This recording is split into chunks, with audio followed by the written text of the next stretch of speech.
من كان يرجو لقاء الله فإن أجل الله لآت وهو السميع العليم. Dalil yang keempat kata beliau, wa Aisyah radhiyallahu anha anna Rasulullah sallallahu alaihi wasallam qala man ahdatha fi amrina hadha ma laysa minhu fa huwa rad. Akhrajah. Dari Aisyah radhiyallahu anha, Rasulullah sallallahu alaihi wasallam bersabda, barang siapa yang mengada-adakan perkara baru dalam agama kita yang tidak berasal dari agama tersebut, sesuatu itu tertolak. Dikeluarkan oleh Al-Bukhari dan Muslim. Wa fi lafdin, dan di dalam riwayat lain disebutkan, man amila amalan laisa alaihi amruna fa huwa rad. Barang siapa yang mengerjakan amalan yang tidak berasal dari agama kita, amalan itu tertolak. Ini riwayat yang kedua di riwayat Muslim saja. Di riwayat Muslim saja. Baik. Saya poinkan di sini ada 3 pembahasan. Pembahasan yang pertama, ad-dukhulu fil Islam bimutaba'atin Nabi sallallahu alaihi wasallam wa tarkil bid'ah. Masuk ke dalam Islam itu caranya dengan mencontoh Nabi sallallahu alaihi wasallam dan meninggalkan bid'ah.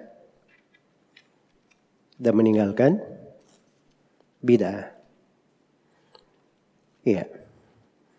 Karena sudah ditegaskan, tidak boleh mengada-adakan. Tidak boleh berbuat amalan yang bukan dari tuntunan kami. Bukan dari tuntunan Nabi sallallahu alaihi wasallam. Kalau ada yang berbuat seperti itu, maka amalannya rad. Rad artinya mardud. Masdar bermakna maf'ul. Amalannya adalah tertolak. Tidak diterima. Tidak diterima. Dan perhatikan 2 lafaz ini ya. Ini 2 lafaz berbeda. 2 lafaz berbeda. Kalau yang pertama dikatakan man ahdatsa fi amrina hada. Siapa yang mengada-adakan di dalam perkara kami ini. Ini ancaman terhadap orang yang mengada-adakan. Amalannya ditolak. Ya, dia mengada-adakan, tapi dia tidak mengamalkan. Dia tidak mengamalkan. Seperti dahulu ya, ada orang-orang berpemikiran khawarij. Sampai hari ini disebut dahulu dengan nama khawarij qa'adiyah.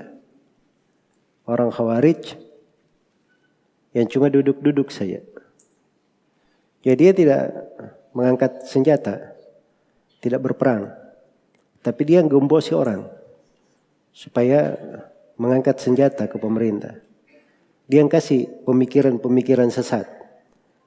Nah, ini dia mengada-adakan. Tapi dia sendiri tidak melakukannya. Maka itu tertolak. Kalau ya lafaz yang kedua, kebalikannya. Man amila amalan. Siapa yang beramal dengan sebuah amalan. Bukan dia mengada-adakannya. Dia cuma mengamalkan. Dia cuma apa? Mengamalkan. Maka orang yang seperti ini amalannya juga apa? Amalannya juga tertolak. Iya. Jadi ini 2 sekaligus ya. Ditolak amalannya. Baik. Karena itulah tatkala seorang itu beragama, dia hanya diterima dari apa yang merupakan tuntunan Nabi sallallahu alaihi wasallam. Ini menunjukkan makna kewajiban kita masuk ke dalam Islam. Sebab hanya itu perkara yang dibawa oleh Nabi sallallahu alaihi wasallam. Baik. Jadi harus dipahami ya bahwa seorang berislam itu makna yang indah. Makna yang indah. Dia berislam dengan mengikuti Nabi sallallahu alaihi wasallam.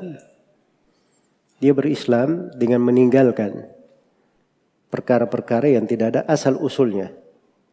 Tidak dicontohkan oleh Nabi sallallahu alaihi wasallam. Kemudian pembahasan yang kedua syurutu qubulil amal. Syarat diterimanya amalan. Ya, hadits ini menunjukkan bahwa amalan itu ada ketentuan kalau mau diterima. Ada ketentuan kalau mau diterima. Makanya ada syaratnya. Harus sesuai dengan petunjuk. Mutaba'atun Nabi sallallahu alaihi wasallam. Nah, kalau tidak, maka dia adalah mardud. Bahwa raddun. Dia ditolak.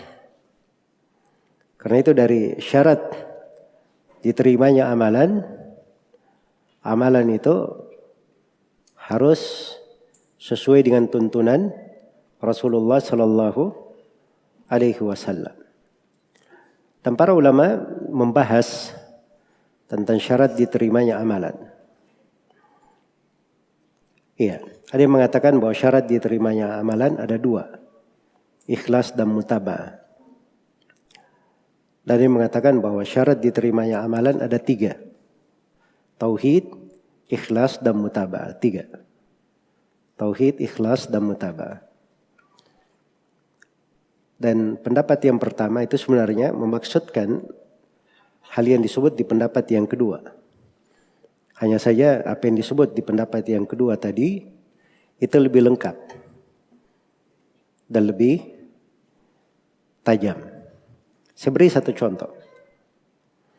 Ada orang yang sholat. Ada orang yang sholat. Orang ini dia banyak berbuat kesyirikan. Syirik akbar. Datang ke tempat dikeramatkan, berdoa kepada penghuni kubur, lakukan syirik akbar. Dia masuk ke masjid. Dia sholat ikhlas karena Allah, hanya untuk Allah, cari ridha Allah. Satu, ada ikhlasnya. Terus dia sholat sesuai dengan tuntunan Nabi sallallahu alaihi wasallam. Pertanyaannya, sholatnya diterima atau tidak? Hah?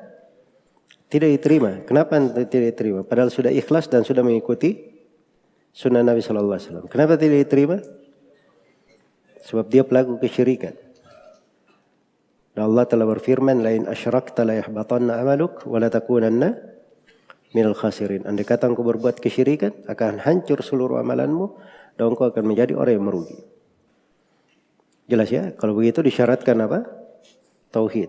Karena itu tiga syarat diterimanya amalan. Yang pertama tadi apa? Tauhid. Yang kedua, ikhlas. Dan yang ketiga, al-mutaba'ah. Mengikuti tuntunan Nabi sallallahu alaihi wasallam. Iya.